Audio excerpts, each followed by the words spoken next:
In Cheha, we believe that every human being is just as necessary as building a story, a school that later we call a family. Founded since 2003, we always think that international education that we've been running since 2013 should be affordable and should be for everyone. This pandemic, creating an unforgettable history, but this also leads us to think of the needs of our families in Cheha. And to facilitate all these needs, we decided to create three main programs, plus one more thing: offline learning programs, blended learning programs, online learning programs, and Sekolaku programs. Offline learning program with only 10 students per class. The total class hours at school are 3 hours for playgroup and kindergarten, and 6 hours for primary, secondary, and advanced. We also have a health check and hygiene check because we always care about your children's health. Starting at only $2,100 per year, and all assessments are conducted offline. Blended learning program with only 10 students per class, with a total hours of 3 hours for all levels of education and 2 options for 2 days, Tuesday and Thursday, and 3 days for Monday, Wednesday, and Friday. Health and hygiene check, and starting at only $1,000 per year for 2 days and $1,100 per year for 3 days. Quizzes and mid-semester assessment are conducted online, while the semester assessment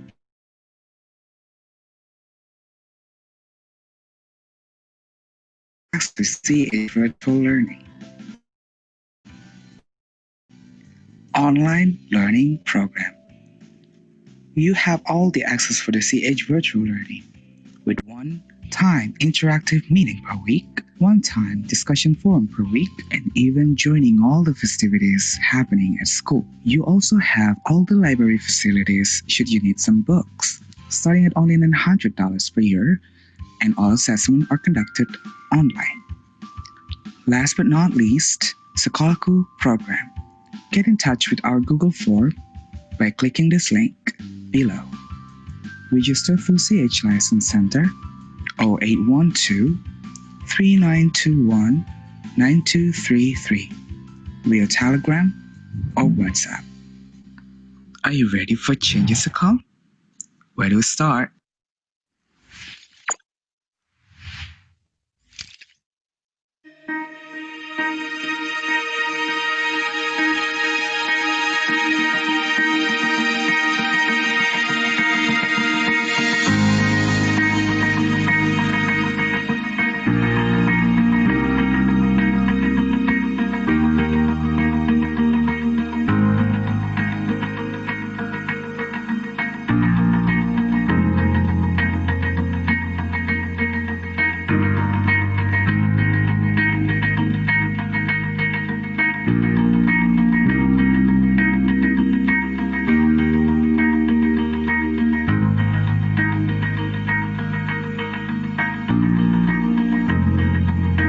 Wave Beats Music.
In Jeha, we believe that every human being is just as necessary as building a story, a school that later we call a family. Founded since 2003, we always think that international education that we've been running since 2013 should be affordable and should be for everyone. This pandemic, creating an unforgettable history, but this also leads us to think of the needs of our families in Jeha. And to facilitate all these needs, we decided to create three main programs, plus one more thing: offline learning programs, blended learning programs, online learning program, and Sekolahku programs. Offline learning program with only 10 students per class. The total class hours at school are 3 hours for playgroup and kindergarten, and 6 hours for primary, secondary, and advanced. We also have a health check and hygiene check because we always care about your children's health. Starting at only $2,100 per year, all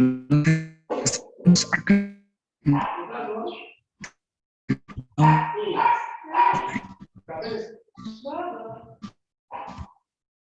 blended learning program with only 10 students per class, with a total hours of 3 hours for all levels of education, two options for 2 days, Tuesday and Thursday, and 3 days for Monday, Wednesday, and Friday. Health and hygiene check, and starting at $1,000 per year for 2 days and $1,100 per year for 3 days. Quizzes and mid-semester assessment are conducted online, while the semester assessment will be conducted offline. You will also have the full access to CH Virtual Learning online learning program. You have all the access for the CH Virtual Learning with one-time interactive meeting per week, one-time discussion forum per week, and even joining all the festivities happening at school. You also have all the library facilities should you need some books, starting at only $900 per year, and all assessments are conducted online. Last but not least, Sekolahku program. Get in touch with our Google form by clicking this link below. Register for CH License Center, call 812-3921-9233 via Telegram or WhatsApp. Are you ready for Changes Account? Where do we start?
Wave Beats Music. Wave Beats Music.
In Kira, we believe that every human being is just as necessary as building a story, a school, that little we call a family.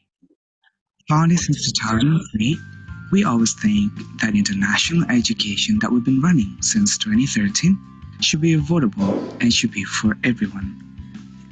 This pandemic, creating an unforgettable history, but this also leads us to think of the needs of our families in Cheha. And to facilitate all these needs, we decided to create three main programs, plus one more thing. Offline learning programs, blended learning programs, online learning programs, and Skolaku programs. Offline learning program with only 10 students per class. The total class hours at school are 3 hours for playgroup and kindergarten, and 6 hours for primary, secondary, and advanced. We also have a health check and hygiene check because we always care about your children's health. Starting at only $2,100 per year, and all assessments are conducted offline.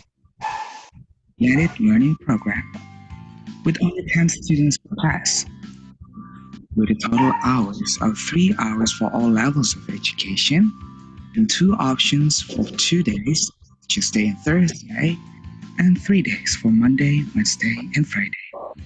Health and hygiene check, and starting at only $1,000 per year for 2 days and $1,100 per year for 3 days. This is a mid-semester assessment conducted online, while the semester assessment will be conducted offline. You will also have the full access to CH Virtual Learning online learning program. You have all the access for the CH Virtual Learning with one-time interactive meeting per week, one-time discussion forum per week, and even joining all the festivities happening at school. You also have all the library facilities should you need some books, starting at only $100 per year, and all assessments are conducted online. Last but not least, the Kalaku program. Get in touch with our Google form by clicking this link below.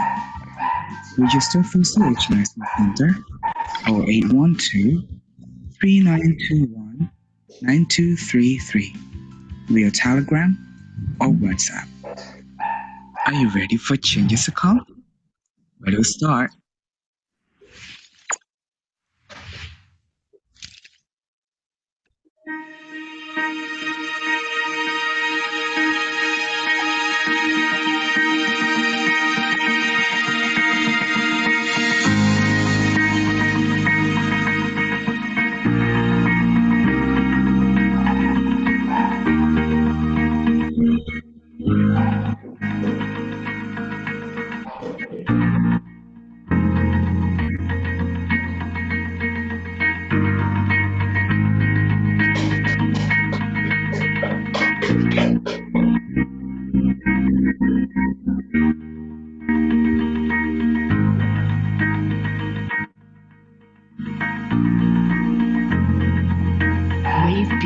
music.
Jangan.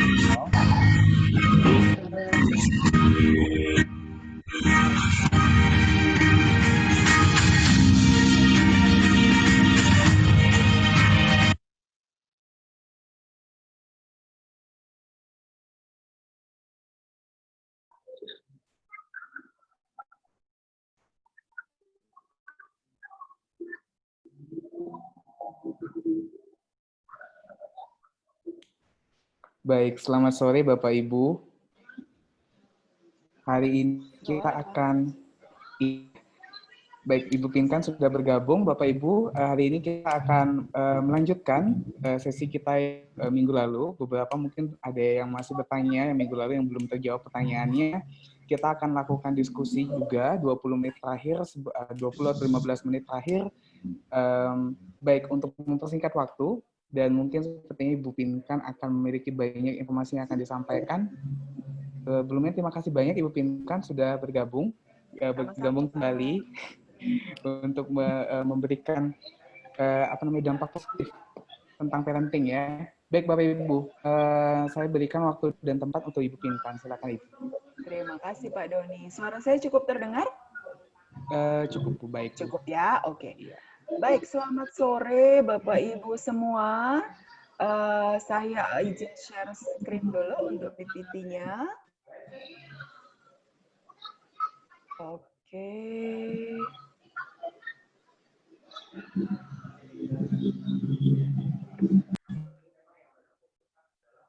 Sudah nampak ya, Pak Doni? Sudah bisa terlihat ya?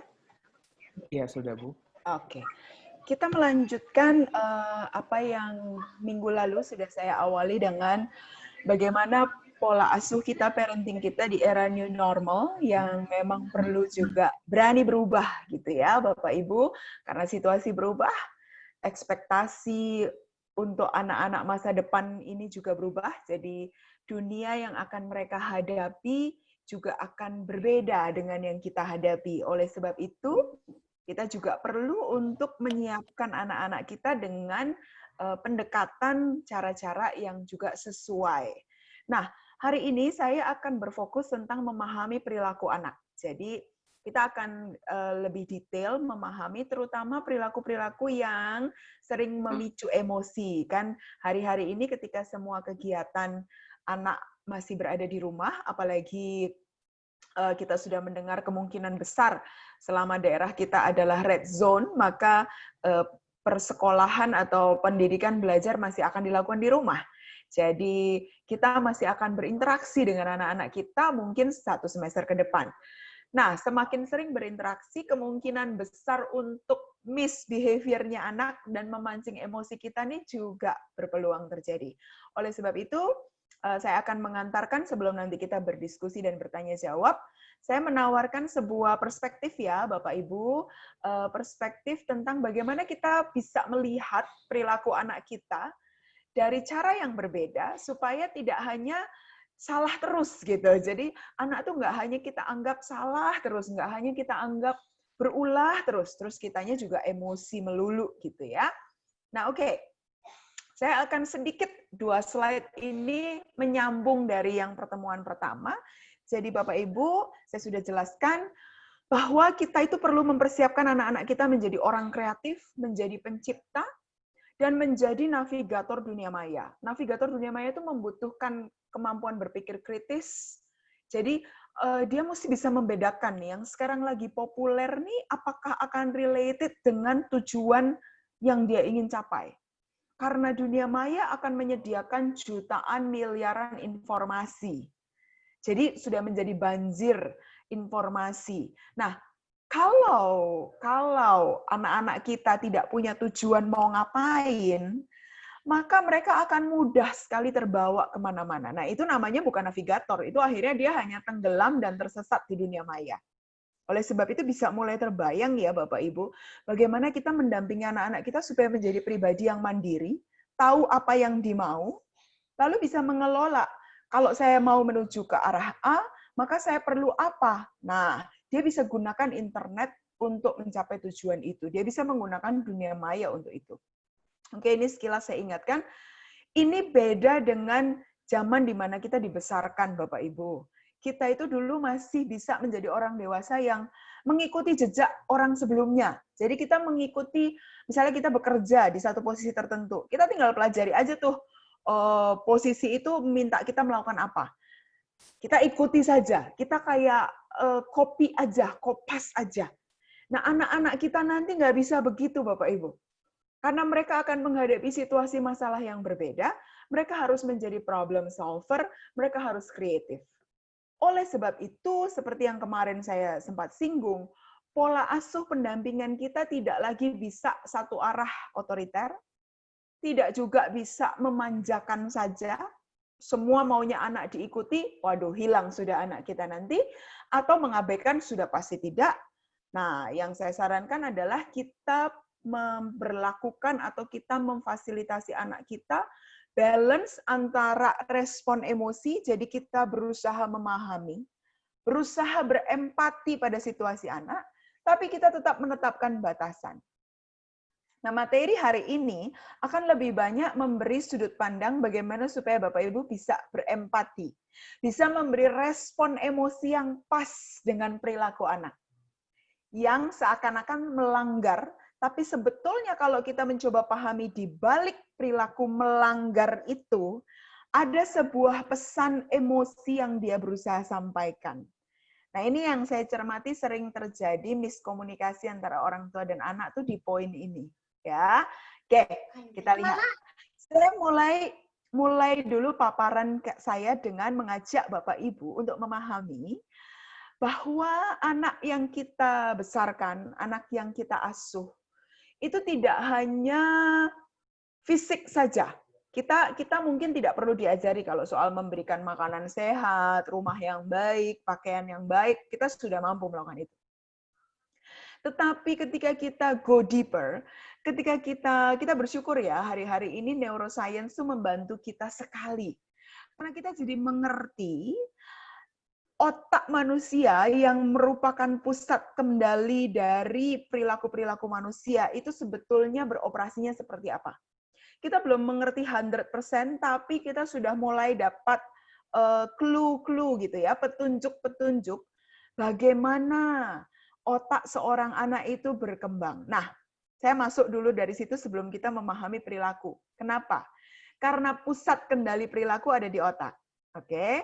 Nah, Bapak Ibu, anak-anak kita itu punya seakan-akan ada 3 bagian otak. Yang pertama, kalau izinkan saya untuk, ini saya keluarkan dulu. Oke. Reptilian brain, otak reptil. Jadi memang ini sama dengan otaknya pada reptil, gitu ya. Nah, reptilian brain itu mengatur bagian yang terkait dengan perilaku bertahan hidup, survival. Rasa lapar, mencerna makanan, bagaimana bernafas, bagaimana sirkulasi di dalam tubuh, oksigen, bagaimana suhu tubuh, bagaimana bergerak, postur, keseimbangan, dan juga reaksi-reaksi kalau menghadapi bahaya. Nah, itu ada di bagian otak reptil di sini nih, di bagian bawah, Bapak Ibu. Jadi kalau di aslinya tuh di tengkuk sini. Nah, itu sebabnya kalau Bapak Ibu pernah misalnya kalau naik kendaraan bermotor, kenapa sih harus pakai helm gitu ya? Kenapa ini bahaya kalau sampai terhantam sesuatu? Karena bagian bernafas di situ, bagian fisik sirkulasi fisik ada di situ. Jadi itu bahaya sekali, makanya harus dilindungi. Yang kedua adalah otak emosi. Nah, otak emosi letaknya ada di tengah sini, Bapak Ibu. Di bagian limbik ini, bagian otak emosi, diaturlah atau dikendalikanlah reaksi-reaksi emosi manusia. Ini sejak anak masih kanak-kanak, masih bayi itu sudah mulai aktif. Jadi sejak dia lahir, kan kalau Bapak Ibu lihat bayi misalnya lahir tidak nyaman menangis. Jadi rasa emosi itu sudah born ada. Ya, jadi reaksi-reaksi emosi dikendalikan oleh otak emosi. Di sini ada emosi takut, murka, cemas karena berpisah. Pernah lihat kalau anak dibawa sekolah ke TK lalu waduh nangis, nggak mau pisah dari mamanya karena baru pertama kali gitu ya. Ingin berteman, kemampuan bermain, lalu juga keinginan untuk kalau ada lingkungan baru dia ingin mengeksplor, gitu ya. Hasrat, kalau nanti sudah besar hawa nafsu ada di situ ketika sudah puber. Ini semua di bagian otak emosi. Nah, ini yang seru Bapak Ibu. Otak rasional bagian depan di sini, jadi sebetulnya ada di sini ya, otak bagian depan. Ini sel-sel syarafnya akan connect satu sama lain dan menjadi matang, berproses. Itu tidak sebentar. Tapi sepanjang masa kanak-kanak sampai dia usia sekitar 20, ada referensi yang mengatakan sampai 25 bahkan. Itu baru terjadi pematangan otak rasional yang komplit. Apa sih gunanya otak rasional? Otak rasional bicara soal berpikir logis, memecahkan masalah, imajinasi. Dia bisa mengetahui self-awareness ya. Jadi dia bisa tahu, apa sih yang saya rasakan sekarang ini? Kenapa kalau saya bad mood, kok saya misalnya mukanya jadi nyebelin gitu ya. Juga bicara tentang kebaikan, bicara empati, care for others. Intinya kalau Bapak Ibu lihat, kualitas-kualitas yang membuat manusia layak disebut manusia. Ya, jadi karakter, akal budi, itu semua di bagian otak rasional. Memang nanti kalau sudah dewasa, Bapak Ibu, diharapkan manusia itu begini. Bukan dikendalikan semata-mata oleh emosi. Tapi emosinya bisa diregulasi, dikendalikan oleh rasionya. Jadi pada akhirnya antara otak rasional dan otak emosional ini akan bekerja bersama-sama yang akan mengendalikan perilaku-perilaku yang tampil. Nah, kalau tadi saya beritahu kepada Anda fakta bahwa otak rasional ini ya gambarnya, jadi semakin warna biru ini artinya koneksi antar sel syarafnya semakin padat, semakin banyak. Nah, Bapak Ibu coba lihat. Ini usia 5 tahun, masih banyak yang kuning ya. Yang matang duluan otak bagian belakang gitu ya. Ini yang otak bagian rasional masih sedikit warna birunya. Nanti makin lama yang tengah dulu yang lebih banyak ya. Nanti makin lama otak rasional baru akan makin membiru, makin banyak connection-connectionnya. Kalau di image, di brain image jadi kelihatan membiru, baru di usia 20-an. Jadi area eksekutif, namanya saja area eksekutif. Kalau Bapak Ibu di perusahaan tuh ya, eksekutif itu kan orang-orang yang memimpin, yang mengeksekusi. Nah, sama. Kira-kira kalau di dalam otak anak, pematangan otak eksekutif itu nanti baru sampai usia 20 sampai 25-an. Nah, di poin ini Bapak Ibu, bisakah kita mulai mengerti, pelan-pelan mulai mengerti ya? Kalau anak berulah, terus kadang-kadang kita itu sebagai orang tua tuh bilang gini, kok kamu nggak pakai mikir? Gitu misalnya. Jadi misalnya anak melakukan sesuatu hal, jalan nggak lihat, misalnya gitu nabrak. Atau memilih misalnya sekarang situasi lagi pandemi ya, kita udah ingatkan, nak, di luar sana tuh ada virus COVID, nak, yang bisa nempel di mana-mana. Makanya kamu kalau main tuh jangan pegang ini, pegang itu, pegang ini, gitu ya. Tapi kalau Bapak Ibu pernah lihat anak-anak, apalagi kalau masih usia dini, atau SD kecil, gitu, kelas 1, kelas 2, begitu keluar, lihat sesuatu yang menarik, apa misalnya ada tanaman, atau ada binatang, atau ada benda yang menarik, tangan ini akan langsung bergerak untuk memegang, ingin merasakan. Artinya, keinginan, hasrat, tadi kan di otak emosi, muncul, itu nggak diproses dulu di otak rasional yang tadi sudah dimasukin memori oleh orang tua, nak, ada virus loh, nak, gitu ya. Langsung aja megang, ketemu temen nih, langsung aja meluk misalnya, karena udah kangen lama. Dari emosi, cross langsung ke perilaku. Makanya kita orang dewasa suka bilang, kok nggak pakai dipikir sih? Kok nggak pakai logika sih? Gitu ya. Padahal kita sekarang diberitahu, memang usia anak, otak logika, otak rasionalnya baru akan matang di usia 20-an. Nah, semoga sampai di poin ini, Bapak Ibu bisa mulai memahami, mulai bisa lebih toleran, bahwa memang usia anak masih dalam usia pematangan.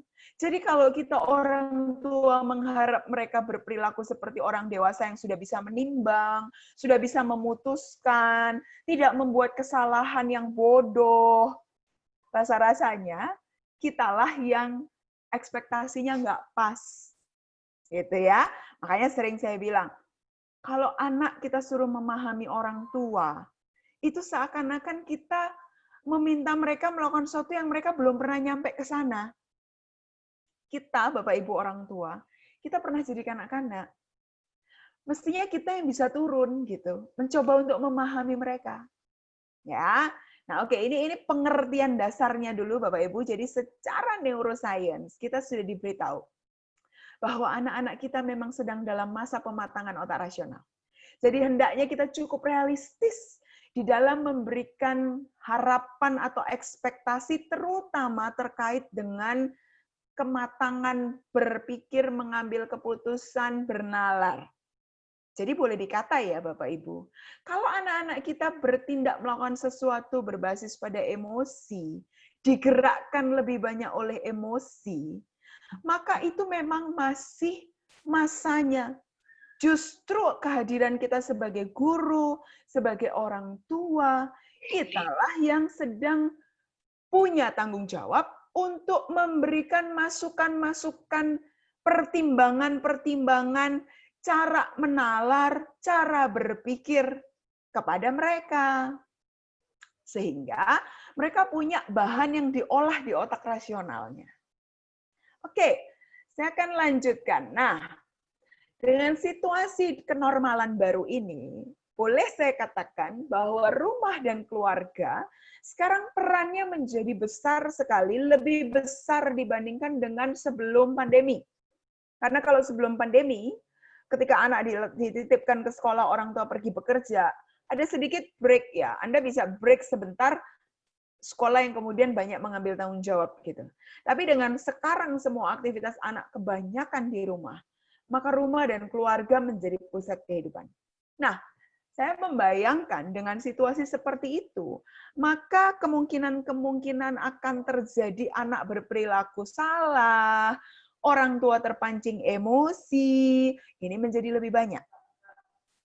Ketika ini menjadi lebih banyak, otomatis kita sebagai orang tua butuh cara pikir, perspektif, pola pandang, pola pikir yang positif terhadap anak kita, supaya kita nggak isinya nanti terus marah-marah, kita omel-omelin anak terus, anak semakin tidak betah di rumah, tapi nggak bisa keluar. Biasanya salah satu pelarian anak adalah online, entah di sosmed, entah di games. Karena dia merasa rumah tidak memberikan kenyamanan, tidak memberikan happiness, akhirnya dia mencari kenyamanan dan mencari happiness online, gitu. Nah, problemnya dengan dunia online adalah, Bapak Ibu, seperti yang saya katakan kemarin, dunia online ada yang baik, tapi juga kita tidak bisa menutup mata, ada jebakan-jebakan yang bisa mengarah kepada perilaku-perilaku kecanduan. Ada orang-orang jahat di dunia maya juga. Jadi, Makanya saya memberikan konteks ini supaya kita bisa mengerti betapa penting untuk kita sebagai orang tua, sebagai pendidik, berusaha menciptakan suasana rumah, suasana lingkungan sosial anak yang sekarang terbatas banget di rumah, ini suasana yang positif. Sehingga anak kita nggak merasa tidak bahagia, depresi, cemas, lalu mencari di dunia maya yang kita belum bisa menjamin keamanannya. Oke, sekarang kita fokus pada misbehavior atau perilaku yang keliru. Saya masuk ke pertanyaannya. Kenapa sih anak itu kok berperilaku salah? Kenapa sih saya sudah ajarin kalau habis makan, piring kotor diletakkan di sink, di tempat cuci piring. Tapi kok habis makan dia ngeloyor aja, Bu? Jengkel saya, misalnya gitu ya. Kenapa anak berperilaku salah? Nah, saya tawarkan perspektif ini buat Bapak Ibu. Anak itu punya kebutuhan psikis, Bapak Ibu. Kalau kebutuhan fisik kita semua tahu deh, sandang, pangan, papan. Tapi ternyata aspek psikis, aspek jiwa, aspek mental anak, itu juga punya kebutuhan. Jika kebutuhan psikis anak tidak dipenuhi, maka sama halnya seperti kalau orang lapar mencari makanan, dia akan lakukan apapun untuk cari makanan. Kebutuhan psikis ini kalau sampai tidak terpenuhi, dia juga akan bergerak mencari cara untuk memenuhi. Meskipun caranya itu bisa jadi salah. Salah tuh gimana? Caranya itu bisa jadi cara yang bikin kita naik darah, naik pitam, kita jengkel sebagai orang tua. Tapi maksud saya, mari kita pahami. Kalau anak berperilaku sesuatu, sebetulnya itu menyampaikan ada sebuah kebutuhan psikis yang dia merasa kurang dan dia perlu untuk dipenuhi. Apa sih kebutuhan psikis anak? Oh, sebelum masuk kebutuhan psikis anak, apa tanggung jawab orang tua? Memenuhi kebutuhan psikis anak, pasti ya.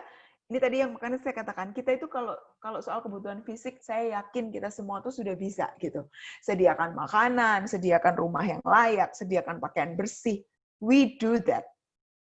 Tapi bagaimana dengan kebutuhan psikis? Ini yang sering terbengkalai ya, Bapak Ibu. Tanggung jawab kita sebagai orang tua atau orang dewasa, kita penuhi kebutuhan psikis anak. Kita pahami jika anak merasa kebutuhan psikisnya tidak terpenuhi. Apa saja kebutuhan psikis anak? Satu, mari kita lihat. Belong. Belong itu seperti punya akar. Keluarga adalah akar buat anak, Bapak Ibu. Coba kita renung ya. Keluarga adalah akar buat anak. Ketika anak tahu siapa papa saya, siapa ibu saya, siapa kakek saya ini asalnya dari mana. Makanya kalau di budaya kita itu kan ada momen-momen di mana pertemuan-pertemuan keluarga masih diminta untuk dilakukan gitu ya. Itu baik juga sih Bapak Ibu. Baik kenapa? Karena membuat anak kita tahu akarnya dia di mana. Saya beberapa kali menemukan di klien-klien yang adalah anak adopsi dan kemudian dia tidak diberitahu, tidak atau dia tahu by accident. Jadi kadang anak-anak itu kan ketika sudah sampai level logika tertentu, terus jadi bertanya-tanya. Misalnya dia tahu gini, papa mama menikah kapan? Saya lahirnya kapan? Mereka do the calculation kan, mereka hitung. Kok nggak match ya? Kok nggak pas ya? Atau misalnya kalau case-nya satu anak diadopsi, satu anak kandung. Tapi jarak di antara keduanya ini nggak masuk akal untuk menjadi saudara kandung. Atau secara tampilan fisik tuh dia beda sama orang tuanya. Nah, seringkali yang saya temukan, anak-anak seperti ini kemudian merasa did not belong. Jadi, di keluarga itu dia tuh kalau mereka ngomong rasanya, saya kayak nggak pas aja, Bu. Saya kayak bukan bagian dari keluarga itu. Somehow tuh merasa kayak, I'm not belong there. Gitu. Jadi, kebutuhan psikis anak yang pertama, dia butuh akar, dia butuh ada di keluarga yang dia tahu asal-usulnya siapa, dia merasa dia dibutuhkan dan dikasihi dan diinginkan ada di tempat itu.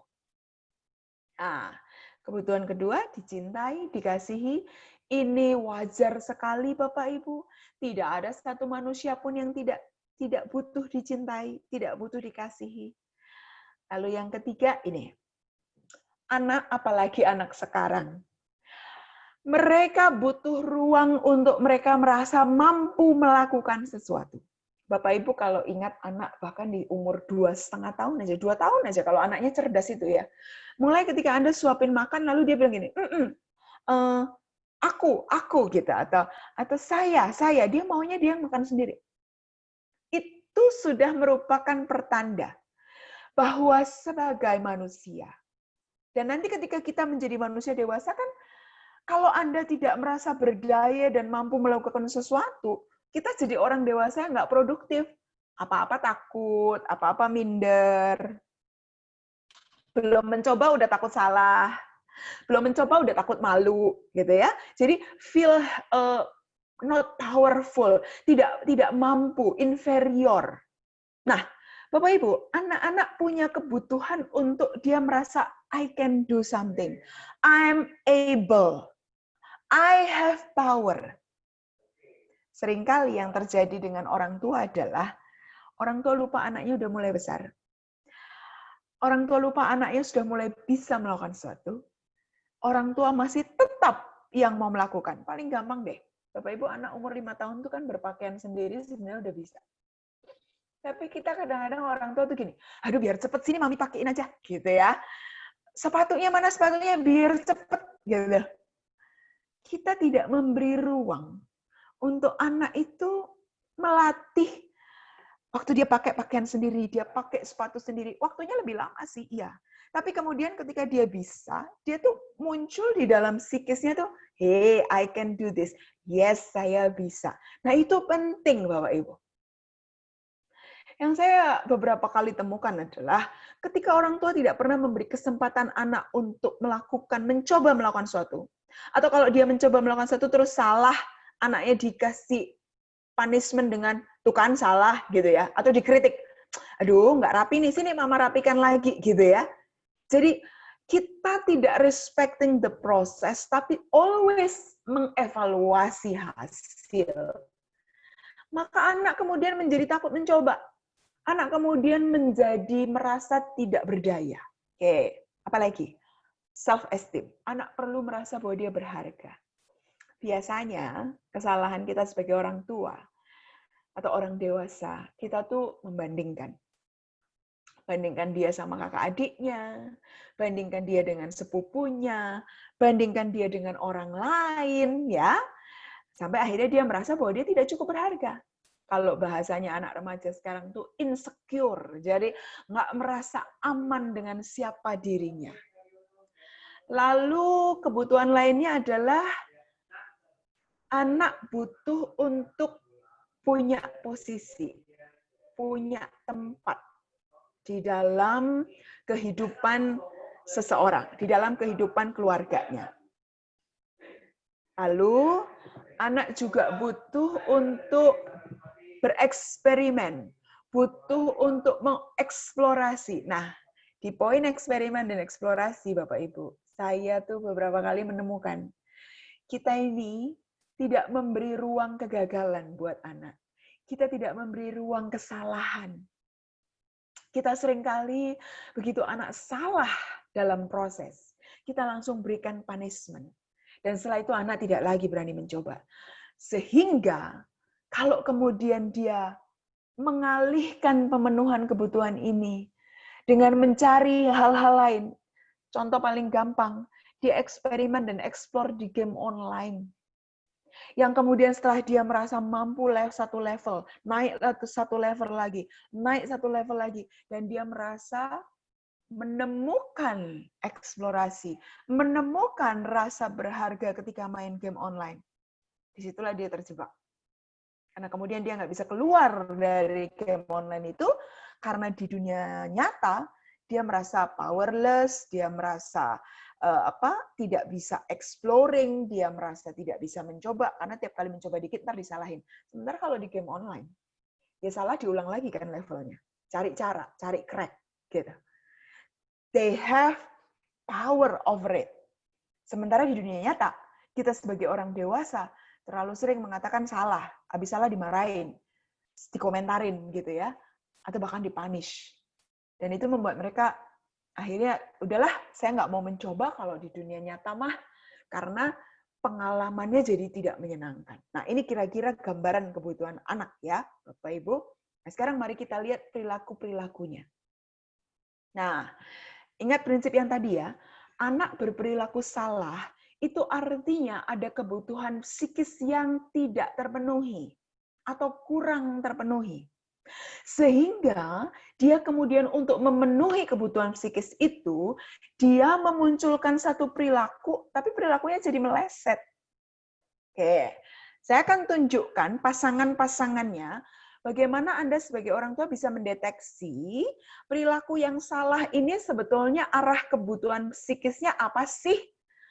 Anda sebagai orang tua bisa deteksi dari dampak perilaku anak terhadap perasaan Anda.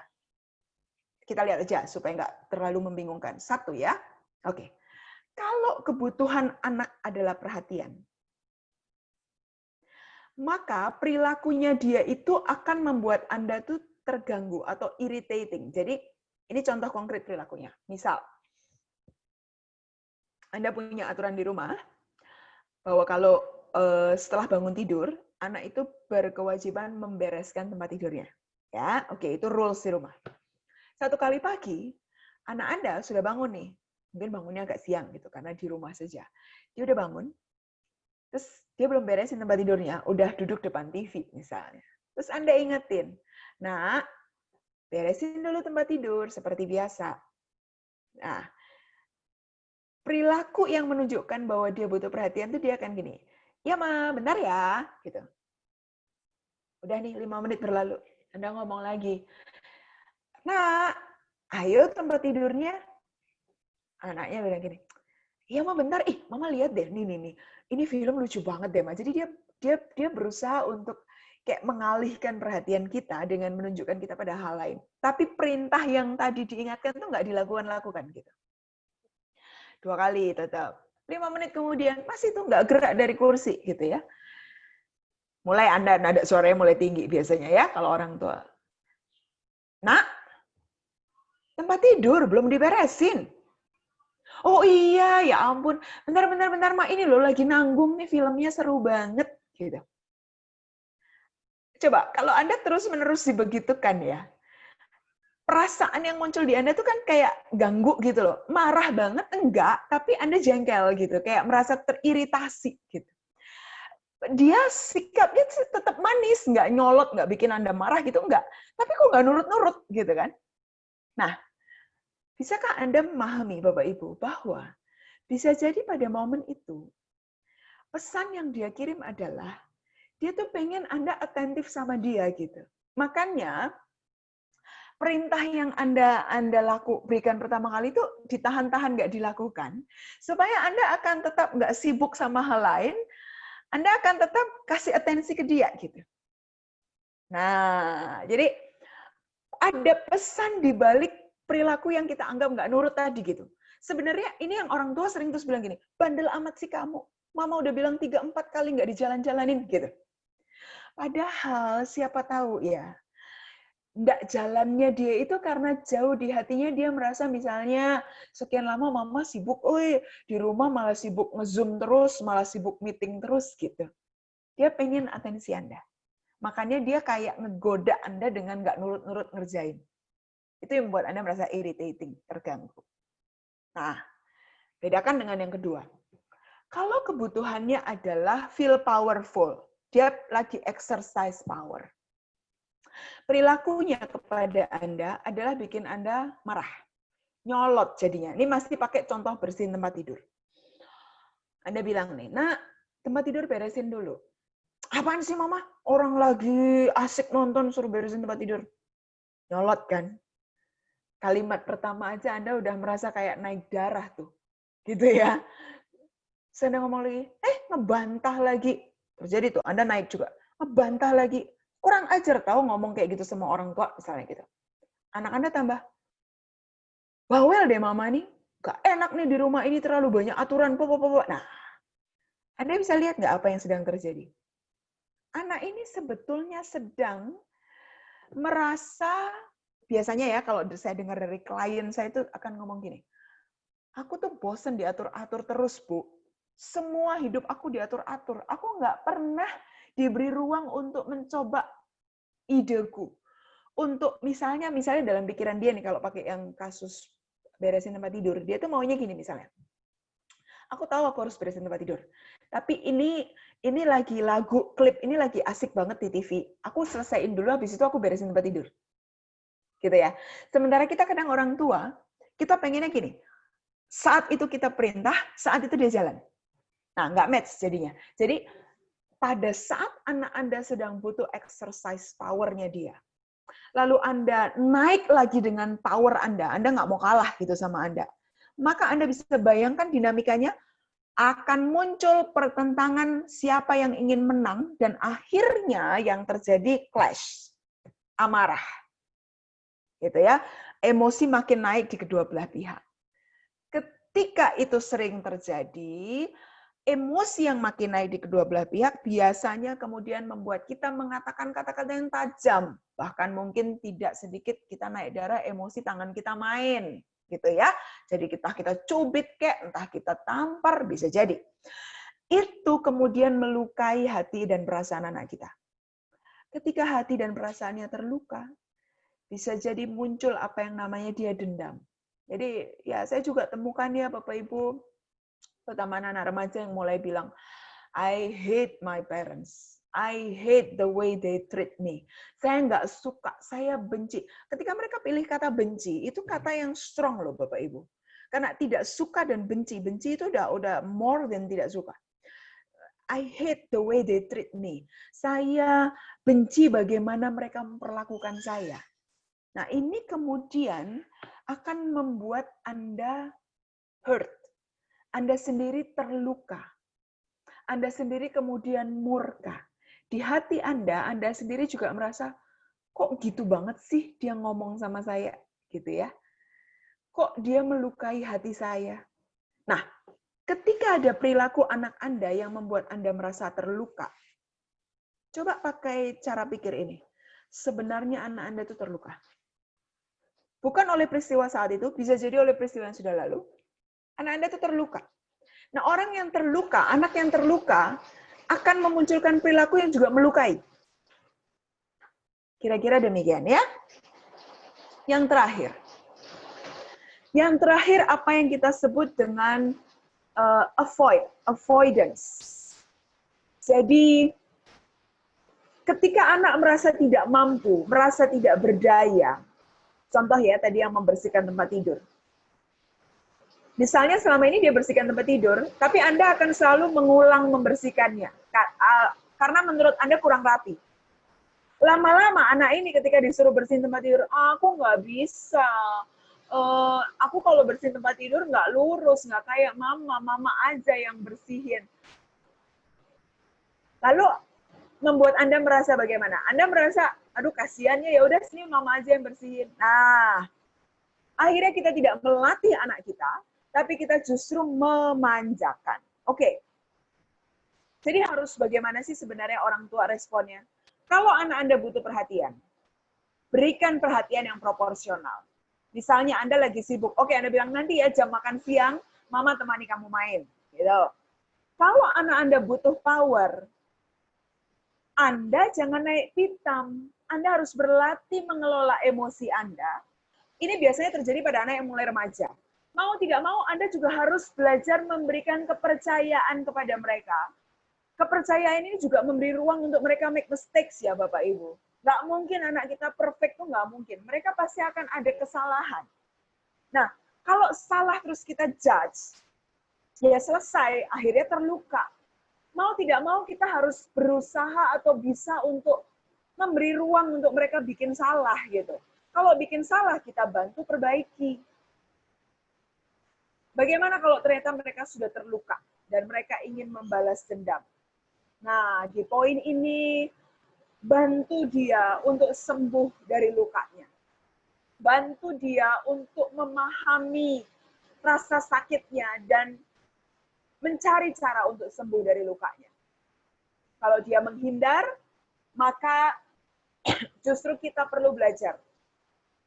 Untuk misalnya tadi ya, kalau tempat tidur, sini mama ajarin yuk caranya nih, tekniknya, supaya lurus nih di semua sisi. Yuk kita bareng-bareng lakuin, gitu. Jadi bangun keyakinan diri anak. Jadi, Bapak Ibu, pengasuhan positif itu bukan bahwa semuanya baik-baik, tidak ada kesalahan, bukan. Pengasuhan positif adalah kita kelola relasi dengan anak secara efektif. Apa itu yang efektif? Berangkatlah dari memahami dulu, kenapa anak saya begitu. Nah, Anda bisa pakai tadi, paling tidak ada 4 sudut pandang ya. Dia tuh lagi butuh apa sebenarnya. Lalu fasilitasi kebutuhannya, latih dia. Ini yang terakhir. Bapak Ibu, relasi dengan anak itu menjadi dasar, relasi Anda dengan anak menjadi dasar relasi dia dengan nanti orang lain. Itu yang kita perlu pahami betul. Karena ketika dia sebagai anak tidak terlatih berelasi sosial dengan orang tua dengan mulus, miskom terus, salah paham terus, anak kita menjadi tidak punya skema atau cara untuk berelasi dengan baik dengan orang-orang di luar sana. Jadi kesimpulan saya adalah Bapak Ibu, masa-masa new normal sekarang, di mana Anda banyak ada di rumah dengan anak Anda, sebenarnya adalah peluang untuk Anda menjadi pelatih social skill buat anak. Tapi Anda tidak akan bisa menjadi pelatih social skill kalau Anda misperception terus. Gitu ya.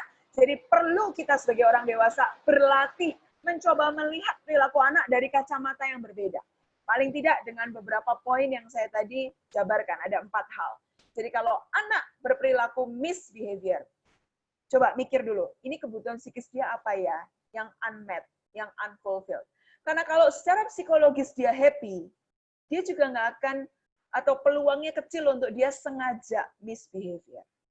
Bahwa misbehaviornya nggak sengaja, lain cerita. Oke, terima kasih Pak Doni. Saya pikir paparan saya cukup. I will stop share. Maybe Pak Doni bisa starting for discussion. Terima kasih Pak Doni. Terima kasih Bu, baik. Ini ada pertanyaan dari salah satu orang tua siswa ya Bu ya, saya langsung bacakan saja. Ya. Masih perlukah orang tua menuntun anak di aspek akademiknya jika sudah remaja? Sejauh mana campur tangan orang tua di aspek tersebut? Oke, remaja ya. Kalau sudah remaja, kita namanya mungkin bukan menuntun, tapi fasilitasi. Jadi kita harus berangkat dari gini. Tanya ke anaknya, difficulties-nya kamu di bagian mana? Gitu. Saya sering lihat orang tua anak remaja itu kurang bertanya. Jadi gini, apalagi kalau orang tua kandung itu kan sudah lihat anak dari bayi ya. Somehow kadang kita itu punya pemikiran, I know you lah. You pasti begini gitu. Kita sudah punya the whole assumption gitu. It is better, remaja sekarang apalagi ya, anak-anak sekarang tuh mereka lebih merasa dihargai kalau ditanya, oke nak, difficulties-nya di mana? Kendalanya di mana? Tell me. Oke, setelah itu, what can we do? Kata kuncinya, what can we do? Ya, jadi kamu lakukan apa? Kamu expect me as a parents help you di bagian mana? Nah, jadi kata kuncinya kalau remaja itu, Bapak Ibu, kita sudah facilitating namanya. Karena percayalah, mereka tuh sebenarnya mampu gitu loh. Hanya kadang mereka nggak percaya diri bahwa mereka mampu. Itu satu. Dan tadi yang saya sempat singgung, kalau sama remaja, hati-hati ketika memberikan feedback. Tolong feedback-nya itu jangan judgmental. Feedback-nya tuh konstruktif gitu. Jadi feedback konstruktif seperti apa? Admit dulu, appreciate dulu apa yang sudah baik. Nah, lalu apa yang masih perlu diimprove, bahasa halusnya kan begitu, bukan salah loh, bukan. Apa yang masih perlu diimprove itu kita pointed juga. Dan kita ajak dia untuk what can we do to improve this gitu. Tapi yang sudah bagus harus di-appreciate. Saya kira kalau sama remaja begitu sih Pak Doni. Jadi lebih ke bukan dominasi di kita lagi, tapi let's walk together lah, berjalan beriringan bersama gitu. Semoga bisa menjawab pertanyaan dari orang tua tadi ya, Pak Doni. Baik, terima kasih Bu. Ini ada pertanyaan lagi Bu, jadi dikirim secara private. Terkadang ketika anak mulai masuk usia remaja, orang tua merasa tidak siap melihat anaknya mulai independen. Bahkan ada bahkan ada perasaan insecure, yang mana kemudian semakin memunculkan kecenderungan menjadi overly protective. Bagaimana cara mengatasi hal tersebut? Oke. Bagaimana orang tua mengatasi hal tersebut? Gini, satu, orang tua ini kan orang dewasa ya. Saya mungkin akan mengingatkan dari perspektif psikologi perkembangan. Bapak Ibu, kita sebagai orang dewasa, parenting itu bukan tanggung jawab seumur hidup. Maksudnya yes, sebagai parents Anda akan jadi parents seumur hidup, ya. Tapi derajat responsibility-nya itu akan semakin berkurang ketika anak sudah semakin dewasa. Karena once dia udah, katakanlah ya, legally dia udah 18 tahun, kan negara juga sudah mengakui dia orang dewasa, adult. Ya, jadi dia bisa making decision dan sebagainya. Apalagi nanti kalau dia sudah 25, menikah dan sebagainya, bekerja dan sebagainya.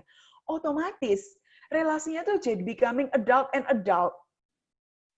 So, parenting responsibility Anda tuh berubah, sudah bukan lagi yang dominating everything, sudah bukan lagi yang kayak you have to mengatur semuanya gitu.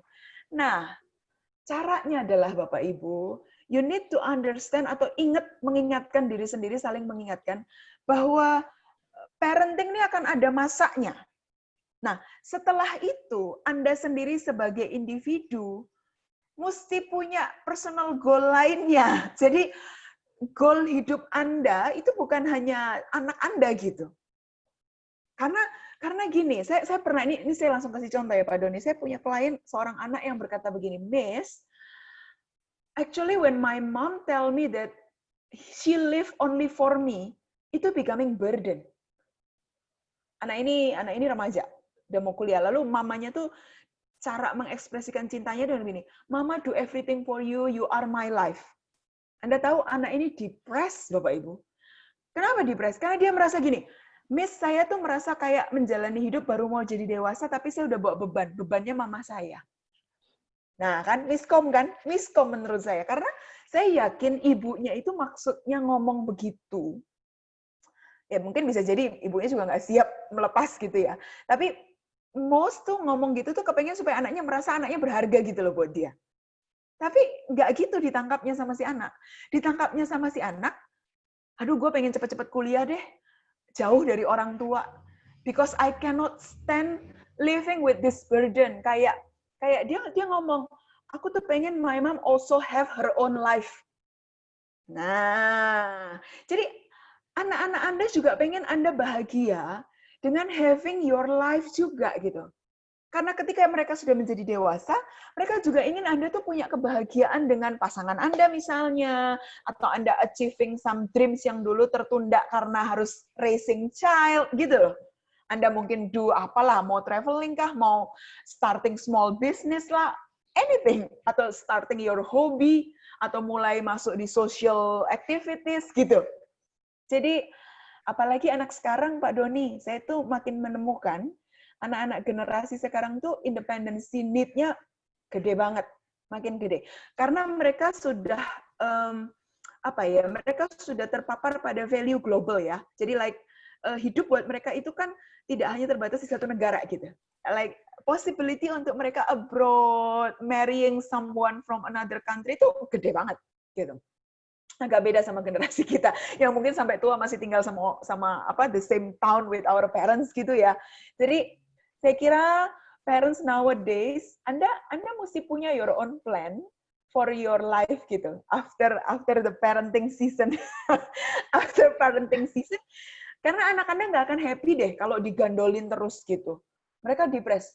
Saya udah beberapa nemu soalnya yang jadinya depres, jadinya anxious, jadi kayak nggak bisa fulfill their own life. Kasian kan malahan. Semoga menjawab ya buat tadi moms atau daddy yang tanya tadi. Thank you, Pak Doni. Baik, Bu. Ini ada lagi dari Ibu Yes. Agnes. Pingkan bagaimana cara tahu kalau anak sudah put trust on parents atau how to build the trust between anak dan ortu. Terima kasih. Satu kata kuncinya pasti communication, jalur communication-nya. Karena trust itu dibangun dari komunikasi yang sebenarnya kuncinya satu sih, nggak usah muluk-muluk Bapak Ibu. Komunikasi yang empatik. Empatik itu apa sih? Empatik itu memahami dari sudut pandang lawan komunikasi. Jadi bukan sudut pandang kita. Nah, terutama saya harus point out untuk generasi sekarang. Anak-anak kita sekarang alpha atau gen Z gitu ya. Anak-anak sekarang itu punya different perspective about the world sama generasi kita. Terutama memang karena disruption di teknologi, itu membuat mereka punya experiences yang beda banget lah sama generasi kita, Pak Doni. Jadi kita tuh dulu wawasannya agak limited gitu. Saya ambil contoh deh. Anak sekarang, kalau kita misalnya raising issue yang tentang religion, tentang LGBT community, mereka itu lebih di level respect human rights. Mereka agak resisten kalau kita kemudian bicara dosa, salah. Itu kalau kita langsung masuknya judgment, mereka udah langsung mundur. I cannot talk with you lah kalau soal kayak gini-gini. You must be very religion. Nah, anak sekarang tuh bisa menyebut diri mereka gini, Miss, I'm not religious, but I'm spiritualist. So they make differences. I believe in God, tapi I don't really believe in religious practice. Why? Karena religious practice itu kadang-kadang hypocrite katanya. Saya meminjam beberapa words dari mereka. Jadi orang-orang yang ngajarin tentang kebaikan, tapi hidupnya mereka sendiri tuh kacau gitu. Ya, jadi kayak munafik gitu. Tapi kalau spiritualis, baik sama orang, doing good for others, respecting others, termasuk respecting community yang kayak tersisihkan ya, orang miskin, LGBT itu mereka idea di kepala mereka tuh itu. Nah, Bapak Ibu bisa bayangkan ya, difference-nya dunia dan cara pandang kita terhadap kehidupan itu yang sering melukai trust antara orang tua dan anak sekarang. Gitu. Satu sisi kita perlu menyiapkan mereka menjadi warga negara dunia. Kan itu salah satu kompetensi hari-hari ini. Karena internet membuat dunia menjadi small world. Right? Itu membuat mereka tidak bisa lagi dikotak-kotakkan pada suku, agama, ras. They don't want that. Gitu. Somehow they don't want that. Mereka tuh sangat peka pada justice, sangat peka pada human rights, sangat peka kepada isu lingkungan gitu ya, isu-isu SDGs yang ya education-nya dibawa ke sana memang gitu. Nah, bagaimana supaya kita nggak losing trust sama mereka? Coba berempati. Mungkin ya Bapak Ibu, mungkin prinsip kita sama cara pandang mereka beda. Tapi kita berlatih untuk tidak langsung bilang cara pandang lu salah, yang benar ini. Nah, once you do that, itu udah cutting the bridge. Gitu. Jadi gimana dong, Bu? Ya saling berdiskusi. Sampaikan, mengapa menurut Anda cara pandang Anda itu benar? Kasih tahu logikanya sama mereka. Beri mereka kesempatan menyampaikan logika, kenapa menurut mereka cara pandang itu benar. Lalu jadikan discussion, temukan win-win solusinya di tengah di mana. Gitu. Mau tidak mau, sekarang kalau kita mau bilang, how can our child trust us? Jadilah orang tua yang nggak close-minded. Jadilah orang tua yang bisa diajak diskusi. Jadilah orang tua yang kalau anak argue, Anda nggak serta-merta bilang anak ini kurang ajar. Karena kita dulu tuh begitu. Generasi kita, kalau kita argue sama orang tua kita dibilang kurang ajar. Anak sekarang tuh bukan mau kurang ajar. They criticize untuk exercise logic, argumen mereka. Nah, jadilah orang tua yang bisa menahan emosi, tapi mendengar dengan logika juga.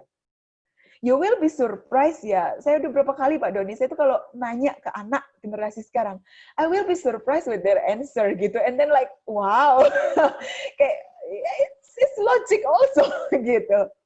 Jadi itu menarik. Kalau Anda bisa jadi pendengar yang baik ya tanpa judgment, you will enjoy conversation with them.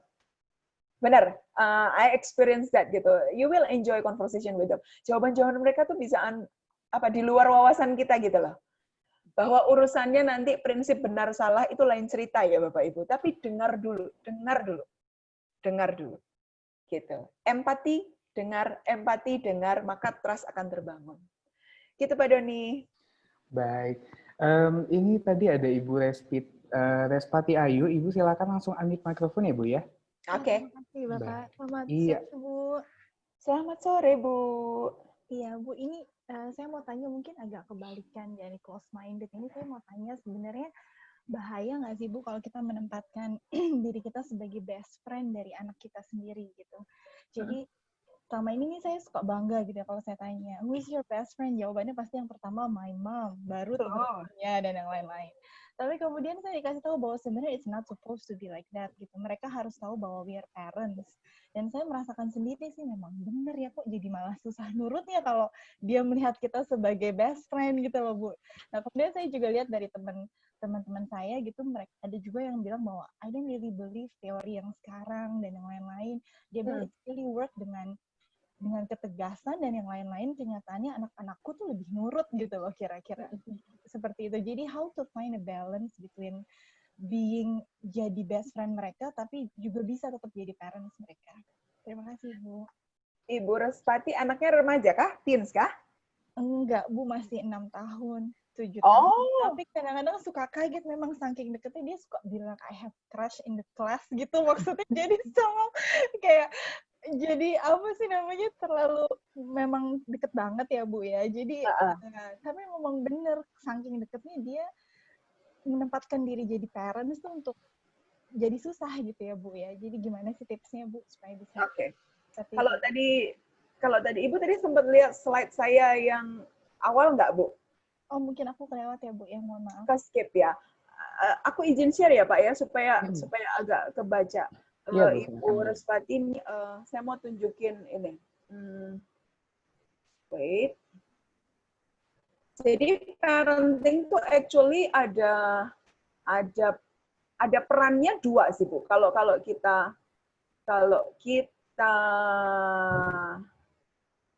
oke.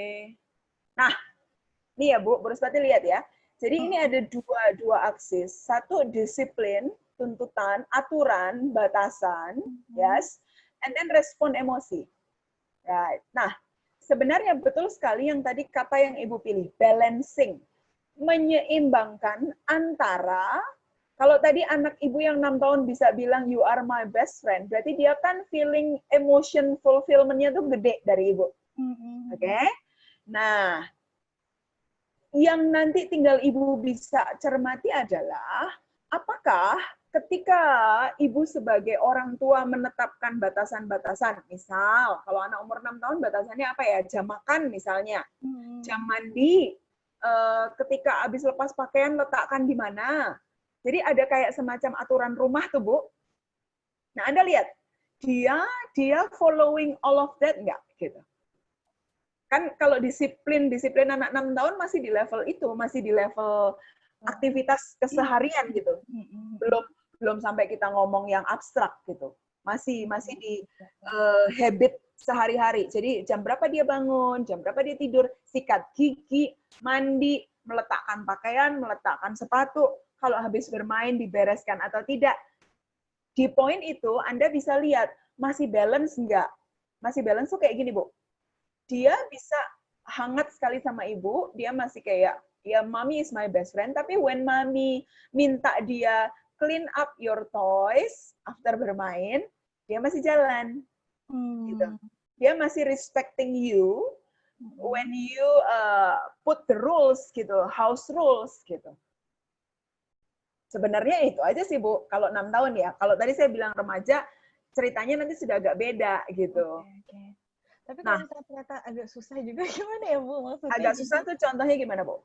Iya masih ya seperti yang Ibu bilang tadi, masih ada nanti-nanti atau jawabnya itu cenderung apa ya? Cenderung lebih santai karena dia nggak merasa kayak takut gitu ya Bu sama sekali, jadi nggak ada takutnya karena dia benar-benar merasa ya udah kita kalau sama teman agak beda ya Bu ya gitu. Gini, sebetulnya I don't want untuk gini Bu. Idea membesarkan anak dengan rasa takut itu kalau sekarang jadi bumerang Bu nanti di usia remaja. Karena saya sudah temukan gini, ya anaknya nurut ya, tapi nanti usia remaja dia deal dengan anxiety dan depression. Itu lagi tren sekarang di remaja. Jadi karena masa depan berarti ya Bu ya sebenarnya. Exactly.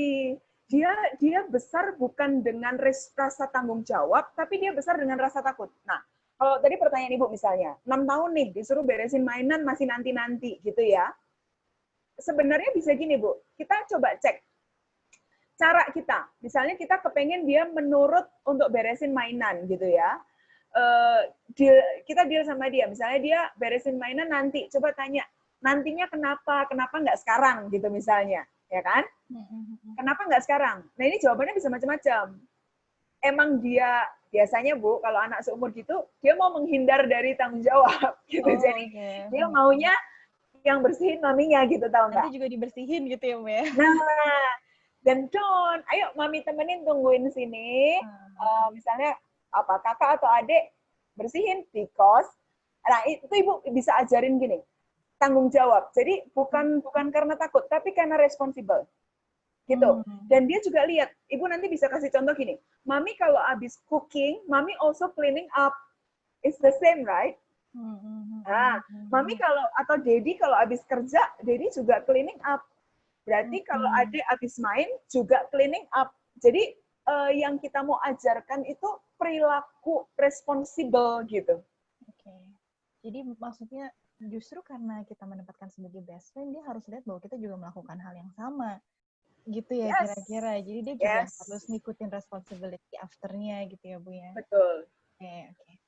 Jadi jangan karena takut, Bu. Saya tuh honestly belakangan tuh banyak deal dengan harus fixing the fear-nya ini loh. Gini, respect sama takut tuh beda loh, Bu. Ya kan? Kalau anak respect parents, itu tahu kenapa? Karena parents do the talk. Jadi kalau saya tanya sama anak remaja ya, why they respect their parents? Karena parents melakukan apa yang diajarkan. Oke. Jadi kasih contoh gitu.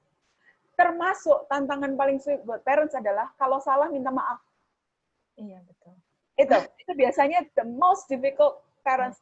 Padahal sebenarnya kalau ditanya anak sekarang ya, kalau mereka lihat parents-nya salah dan berani minta maaf, mereka tuh malah respect. Bukan malah jadi kayak ketakutan kita tuh kan kalau saya minta maaf sama anak saya kurang ajar sama saya gitu kan.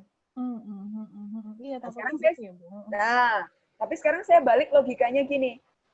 Kalau anak kita nggak melihat contoh meminta maaf dari kita, dari mana dia dapat contoh? Bahwa kalau orang salah, itu minta maaf gitu loh. Right? Jadi, actually our example ya. Jadi, pokoknya kuncinya jadi orang tua tuh do the talk. When we make mistakes, say sorry sama anak kita. Sudah. Jadi yang anak tuh nggak akan berontak, Bu, nggak akan terluka kalau mereka tidak melihat bahwa orang tuanya tuh munafik gitu loh, Bu. Itu yang saya sering temukan. Jadi somehow anak sekarang tuh sense of justice-nya tuh besar ya. Kalau generasi kita, manalah berani kita itu kritik orang tua kita. Ya, justru kadang-kadang mungkin gini, Bu, takutnya gini, misalnya kalau misalnya saya kasih tahu sesuatu, itu anak saya bisa, tapi mama juga begitu. Nah, kan jadi bingung ya, Bu. Kadang-kadang mungkin kalau misalnya orang tua yang strict gitu, anaknya bahkan nggak berani ngomong gitu sama orang tuanya gitu. Nah, kalau karena saking deketnya saya, dia bisa bilang, tapi Bunda juga begitu kok, waktu itu Bunda berbohong, misalnya contohnya. Atau, tapi kok Bunda waktu itu begini gitu. Jadi dia malah sangat berani untuk mengungkapkan itu, tapi itu nggak apa-apa ya, Bu ya. Karena kalau kita kan dulu kan kayaknya itu tabu nggak gitu. Mungkin, yes. Kalau menurut saya kok itu malah tanda yang baik, karena artinya dia tidak merasa takut mengutarakan pendapatnya kepada ibu, toh. Baik, Bu. I think that's a good sign of communication, right? Kan gini, ibu pasti bisa bedakan lah, tujuannya dia tuh mengejek ibu, atau dia cuman kayak logika, tapi waktu itu mama juga bohong, kayak gitu kan. Misalnya ternyata masukan dia benar, kan ada dua kemungkinan. Masukan dia benar, atau dia salah tangkap dengan peristiwa waktu itu, bisa jadi kan? Betul. Nah, kalau salah tangkap, you explain. Tapi kalau masukan dia benar, ya itu kritik buat orang tua. Oh iya ya, sorry ya. Juga ya. Tapi itu nggak bagus, perilaku mama yang waktu itu memang nggak bagus. Kita perbaiki ya ke depannya ya, gitu. Sip, oke. Terima kasih. Jadi benar, tapi betul banget, Bruspati betul banget. Ini struggle-nya kita karena kita dulu raised oleh parents yang generasinya beda banget. Totally. Cuman yang saya lihat anak-anak sekarang tuh kan makin pinter ya, Bu. By logic, kecerdasan intelektual mereka tuh pinter, Bu. So they will argue sih, in quote in quote argue. Tapi mari berterima bahwa itu baik, artinya mereka masih mau berkomunikasi dengan kita. Intinya jangan bangga kalau anak tuh takut, bangga kalau anak respect. Oke. Gitu. Jadi respect, bukan takut, respect. Oke. Terima kasih Yes. Bu. Thank you Ibu. Pak Doni, terima kasih. Pak Doni masih mute. Baik. Ya, Bapak Ibu, jadi ini luar biasa sekali ya diskusi kita hari ini. Ini sudah 533 Wita ya Bu ya. Yes. Mungkin di Oke. Jakarta masih 433. 433. Iya. Baik, mungkin Bapak Ibu bisa menghidupkan kameranya terlebih dahulu. Kita akan lakukan foto sesi ya Bapak Ibu ya, meskipun dari secara virtual. Iya, baik. Terima kasih Bapak Ibu yang sudah menghidupkan kameranya. Iya, nggak apa-apa Bapak Ibu, nggak apa-apa kalau masih lusuh gitu ya penampilannya, nggak apa-apa. Namanya juga di rumah ya Pak. Iya, kita di rumah aja gitu ya Bu ya. Ya. Baik. Oke, baik Bapak Ibu bisa siap ya, 1, 2, 3. Oke, siap-siap lagi ya Bapak Ibu ya, posenya 1, 2, 3. Baik, pose Bu lagi sekali untuk pose yang lain Bapak Ibu sebelum kita mengakhiri. 1, 2, 3. Baik, terima kasih banyak Bapak Ibu yang sudah bergabung berdiskusi dengan kami hari ini. Materi sudah kami sisipkan ya Bapak Ibu ya di Learning Management System kita di Moodle. Jika Bapak Ibu tertarik maupun bisa masuk ke grup Pulse kita, di situ juga akan kami bagikan materinya dari Ibu Pinkan. Semoga bermanfaat untuk Bapak Ibu yang masih menjadi orang tua muda ataupun yang belum menjadi orang tua. Saya belum jadi orang tua ya Bapak Ibu ya. Baik, baik Bapak Ibu, terima kasih. Yang sudah tua bagaimana Pak Doni? Yang sudah tua bisa menginspirasi ya Bapak Ibu ya. Betul, mengajarkan yang muda-muda Bu. Iya. Baik, terima kasih Bapak Ibu. Semoga sehat selalu. Kita akan bertemu lagi minggu depan. Iya, esok akan ada juga dari Pak Adi. Jadi bisa bergabung juga di Zoom meeting ID yang sama dan username yang sama. Baik, terima kasih Bapak Ibu. Saya akhiri. Sampai jumpa. Sehat selalu. Selamat sore. Terima kasih Bapak Ibu semua. Terima kasih. Thank you. Terima kasih Bu Pinkan. Sama-sama Terima Ibu. kasih, Terima Bu kasih. Pinkan. Very inspiring Bu. Terima kasih Bu Thank Pinkan. you Ibu. Thank you.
beats music.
Wave beats music. Wave beats music.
In Cheha, we believe that every human being is just as necessary as building a story, a school that later we call a family.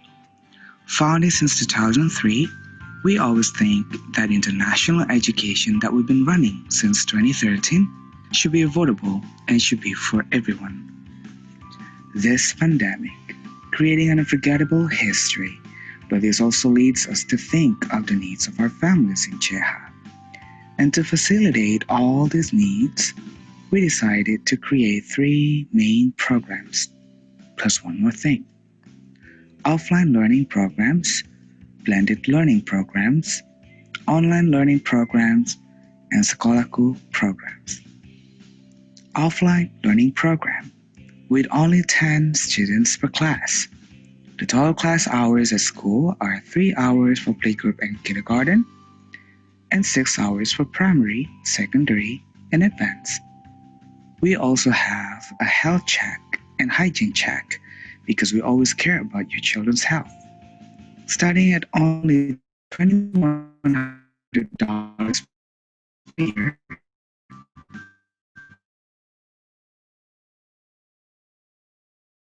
and all assessments, blended learning practice class with a total hours of 3 hours.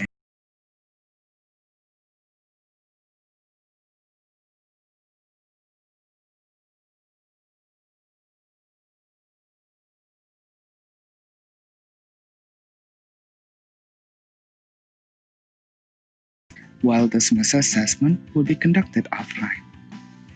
You will also have the full access to CH Virtual Learning online learning program. You have all the access for the CH Virtual Learning with one-time interactive meeting per week, one-time discussion forum per week, and even joining all the festivities happening at school. You also have all the library facilities should you need some books, starting at only $900 per year, and all assessments are conducted online. Last but not least, Sekolahku program. Get in touch with our Google form by clicking this link below. Register through CH License Center 0812 3921 9233 via Telegram or WhatsApp. Are you ready for changes to come? Where do we start?